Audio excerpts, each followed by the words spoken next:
नमस्कार किसान भाइयों, कार्यक्रम कृषि दर्शन के आज के अंक में आप सभी का स्वागत है। किसान भाइयों, गर्मी सर्दी या हो बरसात, हर खेत मांगे कुछ खास। जी हाँ किसान भाइयों, मौसम परिवर्तन के साथ साथ हमारे खेत खलिहान भी हमसे कुछ विशेष सामयिक कार्यों की मांग करते हैं। जैसा कि हम सभी जानते ही हैं कि हमारे देश की अर्थव्यवस्था बहुत कुछ हद तक कृषि पर आधारित है और हमारी कृषि मौसम पर। आज भी हम मौसम के बदलने ही अपनी कृषि को अच्छा या बुरा महसूस करते हैं।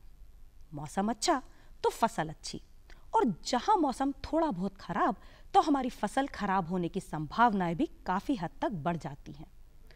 मौसम बदलने के साथ साथ हमें अपने खेत खलिहानों में अपनी फसल में कुछ विशेष कार्य करने पड़ते हैं, और अगर यही सावधानियां हम अपने पशुधन पर भी लागू करें तो निश्चित तौर पर उन्हें भी स्वस्थ बना सकते हैं। आज के अंक में आगे होगी बहुत सारी बातें जिनमें हम पशुधन की देखभाल पर जानकारी प्राप्त करेंगे, लेकिन अब समय हो चला है कृषि के समाचार जानने का। तो चलिए देखते हैं कि आज की खबरें खेती और मंडी भाव क्या हैं।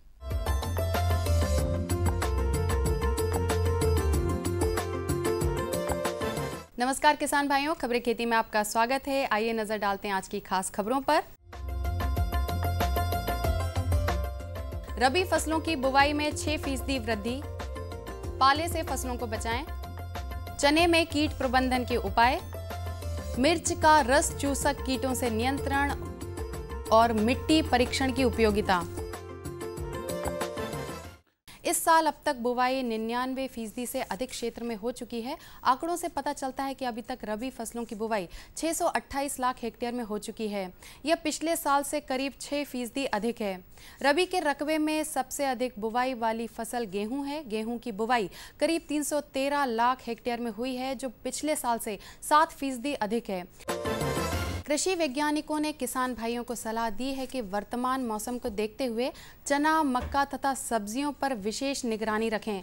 जिन फसलों को सिंचाई की आवश्यकता है उन फसलों की सिंचाई तुरंत करें। सिंचाई करने से भूमि का तापमान ज़्यादा नहीं गिरेगा तथा वायु में नमी भी अधिक हो जाएगी, जिससे फसल पर पाले का प्रभाव नहीं होगा।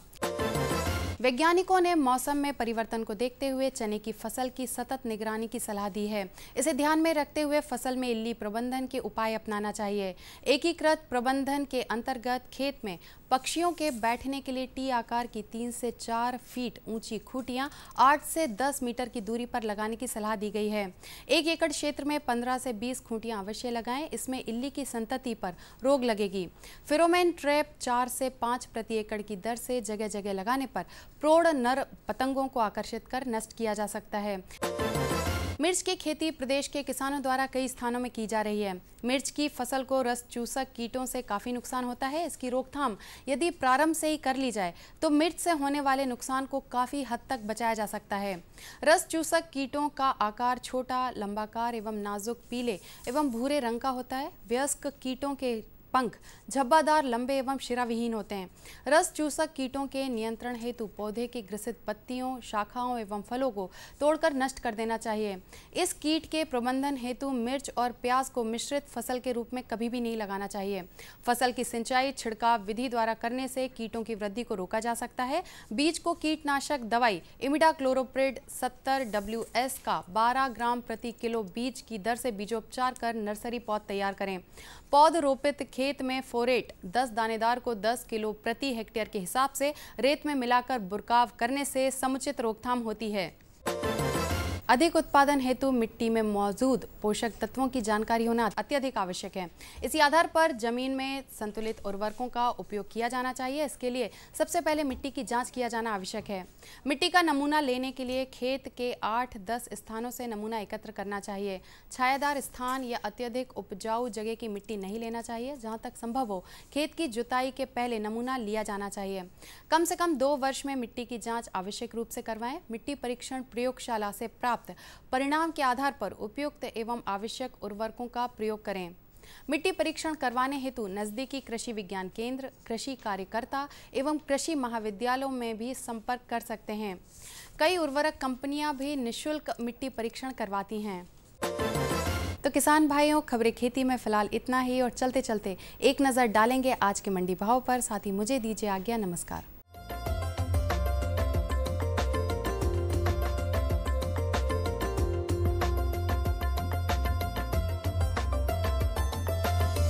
सोयाबीन के भाव प्रति क्विंटल मंडियों में इस प्रकार रहे। बड़नगर में न्यूनतम 2,814 रुपए, अधिकतम 3,053 रुपए। बैतूल में न्यूनतम 2,575 रुपए, अधिकतम 2,800 रुपए। इटारसी में न्यूनतम 2,003 रुपए, अधिकतम 2,850 रुपए। मंदसौर में न्यूनतम 2,882 रुपए, अधिकतम 3,005 रुपए रहा। अरहर के भाव प्रति क्विंटल मंडियों में इस प्रकार रहे। बीकनगांव में न्यूनतम 3,601 रुपए, अधिकतम 4,300 रुपए। खरगोन में न्यूनतम 3,402 रुपए, अधिकतम 5,050 रुपए।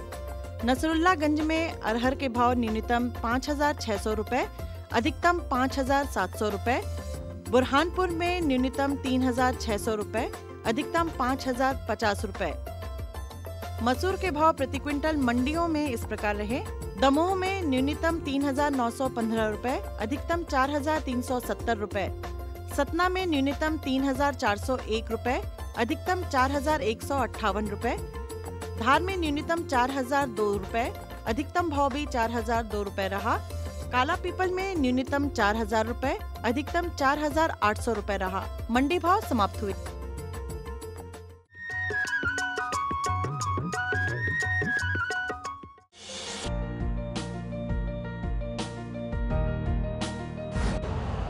यूरिया का स्वदेशी उत्पादन 70 लाख टन बढ़ाने के लिए 6 उर्वरक संयंत्रों का उद्धार किया जा रहा है। FCIL के गोरखपुर, सिंदरी, तलचर और रामागुंडम संयंत्र, HFCL की बरौनी इकाई और BVFCL की नामरू फोर्थ। सोने पर सुहागा ये है कि देश में अब बनेगा सिर्फ नीम लेपित यूरिया, क्योंकि इससे होगा किसानों का फायदा ही फायदा। अनाज का उत्पादन 10% तक बढ़ेगा। बढ़ेगी 10 से 15% नाइट्रोजन क्षमता। अरे सुन तो। मुझे क्या सुनाना चाहते हो? जो सुनाओ मेरी सौतन को। किसको? अरे वही तुम्हारा मोबाइल फोन जिससे सुबह शाम दिन रात चिपके रहते थे और कहते थे किसान कॉल सेंटर से बातें हो रही हैं। अच्छा ये बात है। हाँ क्यों, क्या हुआ? अब बात नहीं होती क्या? अब तो झट से बात हो जाती है। ऐसा क्या? हाँ, अब तो ज्यादा लाइनें और खास तकनीक के कारण खेती के माहिरों से तुरंत बात हो जाती है। और अगर कभी लाइन व्यस्त हो तो अपनी समस्या फोन पर रिकॉर्ड करा दो, वहाँ से फोन आ जाता है और समस्या की हल का मैसेज भी आ जाता है। ये देखो आ गया। अरे वाह, इसका मतलब इंतजार की घड़ी अब खत्म। हाँ, तभी मैं सोचूं कि आजकल मुझ पर इतना प्यार क्यों आ रहा है। कृषि संबंधी समस्याओं का अपनी भाषा में तुरंत हल पाने के लिए पूरे भारत में किसी भी फोन से हेल्पलाइन नंबर पर संपर्क करें। किसानों का दोस्त किसान कॉल सेंटर। ये बदलाव क्या है भैया? ये बड़े काम की चीज है। इंसान की सोच में अगर बदलाव आ जाए तो सब कुछ मुमकिन है, सब कुछ संभव है। अब ये बदलाव फिर आ रहा है।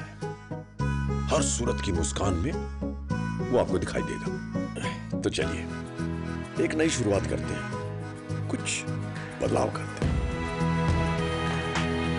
दूरदर्शन किसान, एक नया चैनल जहां बातें होंगी बदलाव की और आपके कल की बेहतर शुरुआत की। छेड़ो बातें बदलाव की।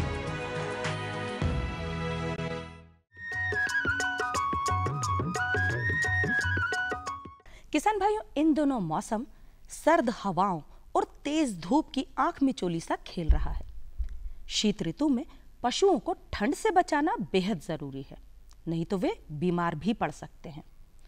पशुओं के बाड़े में नमी ना रहे, अलाव और कंगीठी का जलाना, साथ ही साथ राख और भूसे का पर्याप्त मात्रा में छिड़काव करने के साथ साथ यदि हम पशुओं के बाड़े को टाट फट्टी और पॉलीथीन से ढकेंगे तो कहीं हद तक उन्हें शीत ऋतु से बचा सकते हैं। पशुओं की देखभाल पर और जानकारी दे रहे हैं हमारे वैज्ञानिक। हमारे विशेषज्ञ हैं डॉक्टर सुरेश चंद्र कंटवा, पशुपालन वैज्ञानिक, कृषि विज्ञान केंद्र इछावर सीहोर से। पशुओं को पूरे आवास की व्यवस्था करें, दिन में 2 टाइम ताज़ा पानी दें। इसके साथ साथ हम खान पान का विशेष तौर से ध्यान रखेंगे। खान पान में भी संतुलित आहार प्रबंधन हमें करना है। पशु के वजन के आधार पे उसके वजन का 3% भाग, यानी 100 किलोग्राम का पशु है तो 3 किलोग्राम उसे शुष्क पदार्थ की आवश्यकता रहती है, जिसके लिए हमें सूखे चारे से, हरे चारे से, दाने से, मिनरल मिक्सर सबका मिश्रण बना के एक तरीके से हमें उस पशु को देने की आवश्यकता है, जिससे हम अपने पशुओं से अधिक दुग्ध उत्पादन ले सकें और उसको स्वस्थ रख सकें। इसलिए हमें हरे चारे के लिए अगर सर्दियों की बात करें तो बरसीम है, मक्खन ग्रास है, जई है, इनका हमें उपयोग करते रहना चाहिए। उसमें समय समय से पानी देते रहना चाहिए और कटाई समय से करके हरे चारे को काट के और सूखे चारे में मिक्स करके सानी बना के और पशुओं को दिन में 2 समय में देना चाहिए।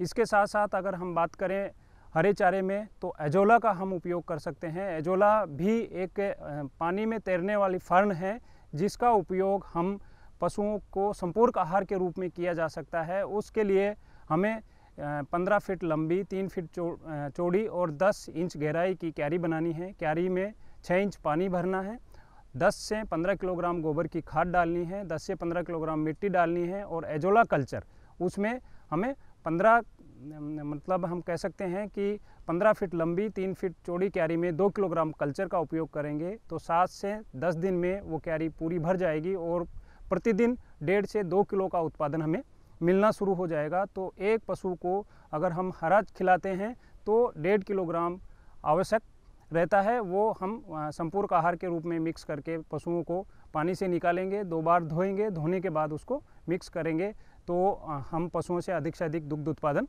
ले सकते हैं। इसके साथ साथ अगर हम बात करें पशुओं के स्वास्थ्य की तो इस मौसम में खुरपका मुंहपका जो रोग के नाम से किसान भाई जानते हैं, वो बीमारी आने की समस्या ज़्यादा रहती है। उसके लिए किसान भाइयों ने अब तक अगर FMD खुरपका मुंहपका का टीकाकरण नहीं करवाया है तो वो आवश्यक रूप से अपने पशुपालन विभाग में जाके और आवश्यक रूप से टीकाकरण करवा लें।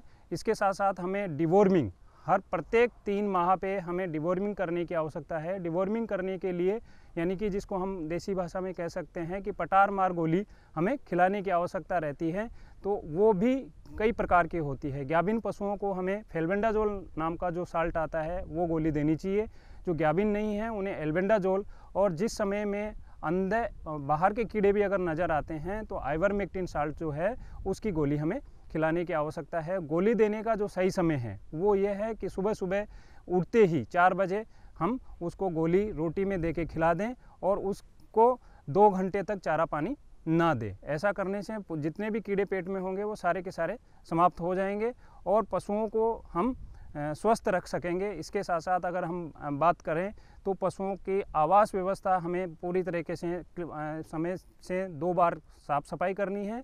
उसके साथ साथ हम बात करें तो सफाई पूर्ण करने के बाद में हफ्ते में 1 बार पूरी पशुशाला को धोना है। धोने के बाद हम उसमें फिनाइल का छिड़काव करें या लाल दवा का छिड़काव करें, उसमें जीवाणुरोधी दवाइयों का उपयोग करें ताकि वहाँ पे कोई भी प्रकार का कोई कीड़ा या ऐसा कोई चीज़ नहीं आए। तो इसके लिए हम पशुओं को स्वस्थ रखें और उससे हम साफ़ सफाई जितनी रखेंगे उससे जो थनैला बीमारी है वो जानवरों में आज दिन प्रतिदिन देखने को बहुत अधिक मिल रही है। वो जीवाणुओं से, बैक्टीरिया से, फंजाई से, कई प्रकार के उनसे होती है और उसको कह सकते हैं कि हम प्रबंधन की वजह से ही वो बीमारी होती है।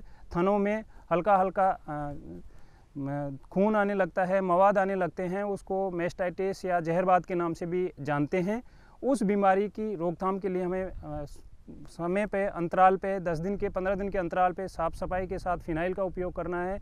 दूध निकालने के बाद पशुओं को आधे घंटे तक बैठने नहीं देना है। पशुओं के थनों पे जीवाणुनाशक दवाई जैसे कि पोटेशियम परमैंगनेट लाल दवा के नाम से बाज़ार में उपलब्ध है, उसके घोल से उसके थनों को धोना चाहिए, धो के और फिर छोड़ना चाहिए। और हम जब भी उसको हल्का सा उसके थन से खून, मवाद या ऐसी स्थिति आती है तो हम तुरंत डॉक्टर को दिखाएं। इसका चेक करने के तरीके काफ़ी है। कैलिफोर्निया मेस्टाइटिस के किट है, उससे भी हम चेक कर सकते हैं। दूसरा इसकी स्टिक कागज़ के जो आती हैं उससे भी चेक कर सकते हैं। और देसी ये भी है कि किसान भाई काले कपड़े पे अगर पहली धार अगर डालेंगे उसमें छींचड़े नज़र आते हैं, तो ऐसी स्थिति में किसान भाई देख सकते हैं कि ये जो मेस्टाइटिस है या थनैला जो रोग है उसकी पहली अवस्था आ गई है। इसी अवस्था में अगर इसका उपचार करते हैं तो कम पैसों में और हम इसका उपचार कर सकते हैं।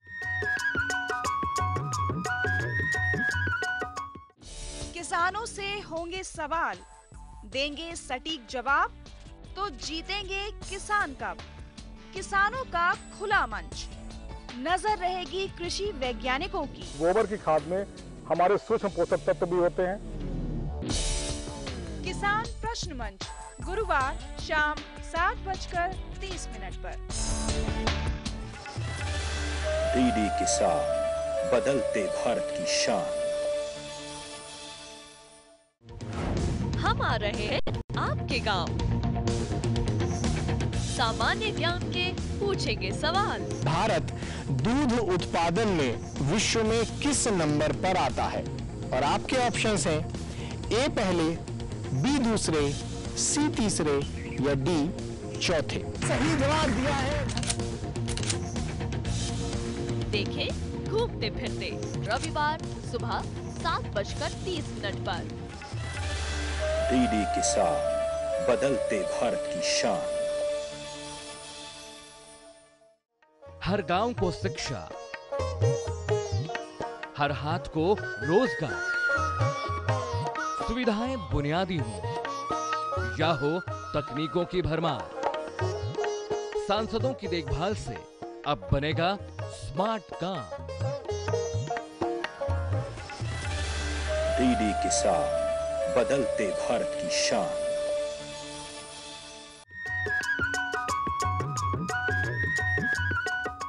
किसान भाइयों, मौसम को देखते हुए इस समय हमारे प्रदेश की चने की फसल में अनेकों प्रकार की कीट व्याधियां देखने को मिल रही हैं।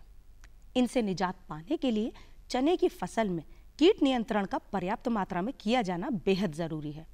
वो कौन कौन से कीट हैं जो कि इन व्याधियों को बढ़ने देते हैं और इन व्याधियों को हम अच्छी तरीके से खत्म कर सकें, उनके जागरूक उपाय क्या क्या हैं, वही आज आपको बता रहे हैं हमारे विशेषज्ञ। हमारे विशेषज्ञ हैं विनोद कुमार गर्ग, सहायक प्राध्यापक, गंजबासोदा, मध्य प्रदेश से। चना हमारे मध्य प्रदेश की प्रमुख दलहनी फसल है। चने में मुख्य रूप से 2 कीटों का प्रकोप हमारे क्षेत्र में उगाई जाने वाली दलहन की फसल में चने में होता है, जैसे कटुआ इल्ली और चने की इल्ली। इस समय पर चने की फसल जो हमारे क्षेत्र में खड़ी हुई है उस पर मुख्य रूप से चने की इल्ली का प्रकोप दिखाई दे रहा है। चने की इल्ली जिसको हम कटुआ इल्ली, चने की इल्ली को हम हेलिकोवर्पा आर्मीजेरा के नाम से भी जानते हैं। ये बहुत अत्यंत हानिकारक कीड़ा है और यह बहुत सारी फसलों पर हमारे क्षेत्र में दिखाई देता है। चने की इल्ली की हानिकारक अवस्था ही इल्ली होती है। ये सर्वप्रथम चने की पत्तियों को खुरच कर खाती है, बाद में ये पत्तियों को बहुत ज़्यादा खा लेती है। इसके बाद जब चने में फूल लगते हैं तो ये फूलों को खाना प्रारंभ करती है। विशेषकर से फूल अवस्था में अत्यधिक नुकसान किसान भाइयों को उसमें होता है जब ये फूल में नर और मादा भाग खा लेती है। इसके कारण फूल से घेटियाँ नहीं बनती, इसके कारण बहुत अत्यधिक नुकसान होता है। जब ये घेटियाँ बनती हैं चने की फसल में उसके समय इस कीट के द्वारा भी अत्यधिक नुकसान होता है, क्योंकि ये घेटी में बढ़ रहे दाने को खाती है। दाने के अंदर छेद करके प्रवेश कर जाती है तो जो दाना अंदर बढ़ता रहता है उसको खाती है। ये इल्ली इतनी अत्यंत हानिकारक है कि एक दिन में ये 30 से 40 तक चने की घेटियों को खा लेती है। इसके कारण हमारे क्षेत्र में अत्यधिक नुकसान होता है। तो हमारे किसान भाइयों को इसके लिए बहुत जागरूक होने की आवश्यकता है। और इस समय जो मौसम दिख रहा है इस समय इस कीट के बढ़ने की बहुत अत्यधिक समस्या है और यह कीट अत्यधिक बढ़ सकता है। तो इसलिए हमारे किसान भाइयों को सबसे पहले इसके पहचान के बारे में मालूम होना चाहिए। जैसा कि मैंने आपको ही बताया कि चने की इल्ली पत्तियों को खुरच करके खाती है। इसके बाद ये इल्ली के नियंत्रण के लिए हमारे किसान भाइयों को भी जागरूक रहने की ज़रूरत है। जैसे कि अभी वर्तमान में जो चने की इल्ली पर इस कीट का प्रकोप चने की इल्ली का हो रहा है, उसके लिए हमारे किसान भाई समन्वित कीट प्रबंधन का प्रयोग करना चाहिए। समन्वित कीट प्रबंधन के द्वारा हम इस कीट को बड़ी आसानी से नियंत्रित कर सकते हैं। जैसे कि चने की फसल में वो सबसे पहले चने की फसल में क्या करना चाहिए कि जो हमारा जैविक कीटनाशक है जिसको हम निवोली नीम निवोली का उपयोग करके मानते हैं, निवोली का उपयोग करना चाहिए। निवोली के लिए जो निवोली है उसको कूट करके उसको छान करके कपड़े से छान लें और छानने के बाद उसको फिर खेतों में उसका छिड़काव करना चाहिए, चने छिड़काव करना चाहिए। इसके लिए क्या करना चाहिए कि किसान को 5 किलो निवोली शाम को भिगा देना चाहिए। शाम को भिगाने के बाद उसको छान करके 1 बीघा के मान से यानी आपके 1 हेक्टेयर के लिए हमको 20 से 25 किलो निवोली का सत स्प्रे करना चाहिए। निवोली का सत उपयोग करने से जो चने की इल्ली की अंडे वाली अवस्था है, छोटी इल्ली की अवस्था है, ये आसानी से नियंत्रित हो जाती है और हमारे जो खेतों में मित्र कीट है जो हमारे कीटों के नियंत्रण के लिए विशेष करके चने की इल्ली के लिए बहुत अत्यधिक काम करते हैं और कारगर सिद्ध हुए हैं, उनका संरक्षण होता है और उनको कोई नुकसान नहीं होता है, जो कि हम किसानों के लिए पर्यावरण हितैषी, किसानों के मित्र इत्यादि नामों से भी जानते हैं। जैसे इंद्रक्रोप भृंग जिसको हम गर्डल बीट जिसको हम लेडी बर्ड बीटल के नाम से जानते हैं और दूसरा क्राइसोपरला कार्निया। ये 2 ऐसे लाभदायक कीड़े हैं जो चने की फसल पर रहते हैं और चने की इल्ली के अंडे और उसकी इल्ली को बड़े आसानी से खाते रहते हैं। तो इसलिए हमारे किसान भाइयों को सबसे पहले चने की फसल में इस इल्ली के नियंत्रण के लिए निवोली के सत का ही उपयोग करना चाहिए।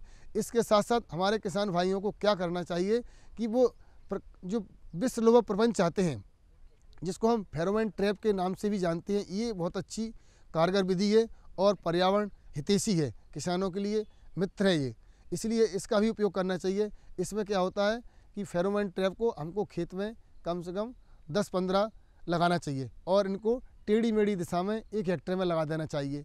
इसको लगाने से क्या होता है, इसमें एक कैप्सूल लगाया जाता है जिससे एक रसायन की गंध निकलती है। इससे क्या होता है, मादा यह समझती है, नर यह समझता है कि इसके अंदर मादा बैठी हुई है, तो नर वहाँ आकर के एकत्रित हो जाते हैं, नर उसके अंदर फंस जाते हैं और पुनः नर उससे बाहर नहीं निकल पाते। इसके कारण मादा चने की फसल पर अंडे तो देती है लेकिन उन अंडों से इल्लियाँ नहीं निकलती, तो ऐसी संतान वो उससे उत्पत्ति नहीं होती। जब अंडों से इल्ली नहीं निकलती तो हमारे चने की फसल को कोई नुकसान नहीं होता। तो ये भी बहुत अच्छी विधि है, अच्छा तरीका है चने की इल्ली के नियंत्रण करने के लिए। इसके साथ साथ हमारे किसान भाइयों के पास जहाँ पर प्रकाश की व्यवस्था है, जहाँ पर वो कुछ घंटों के लिए लाइट जला सकते हैं, रोशनी कर सकते हैं, तो प्रकाश प्रपंच का भी उन्हें उपयोग करना चाहिए। जहाँ उनका फार्म है वहाँ पर किसी स्थान पर एक प्रकाश प्रपंच लगा लें और प्रकाश प्रपंच जब शाम को सूर्यास्त के समय से लेकर के 9-10 बजे तक यदि वो जलाया जाता है तो उसकी ओर इस कीट का वयस्क पतंगा, चाहे वो नर हो या मादा हो, वो आकर्षित होते हैं और आकर्षित होने के बाद उसमें आकर के इकट्ठे जाते हैं। उसके अंदर रासायनिक पदार्थ रखा रहता है, रासायनिक पदार्थ रखा रहने के कारण कीड़े उसकी स्मेल के कारण सभी कीड़े उसमें आकर के मर जाते हैं, तो ये कीट नियंत्रण का कार्य भी करता है। शहर से आया है ना तिवारी सेठ, वो जबरदस्ती हम किसानों की जमीन हड़पना चाहता है। रुपया चाहे ईमानदारी से कमाया जाए या बेईमानी से, रुपया रुपया होता है। ऐसा रुपया कभी रास नहीं आता बड़े भैया। आप कौन? तेरे पति का बाप बोल रहा हूँ, समझा दे उसे। अगर वो अपनी जिद पर अड़ा रहा ना तो इसका अंजाम बहुत बुरा होगा। धरती की गोद में डीडी किसान, बदलते भारत की शान।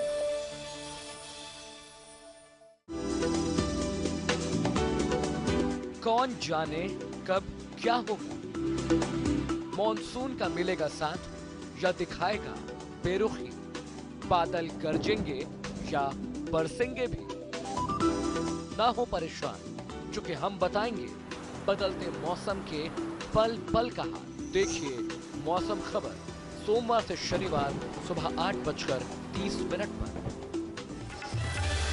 डीडी किसान, बदलते भारत की शान।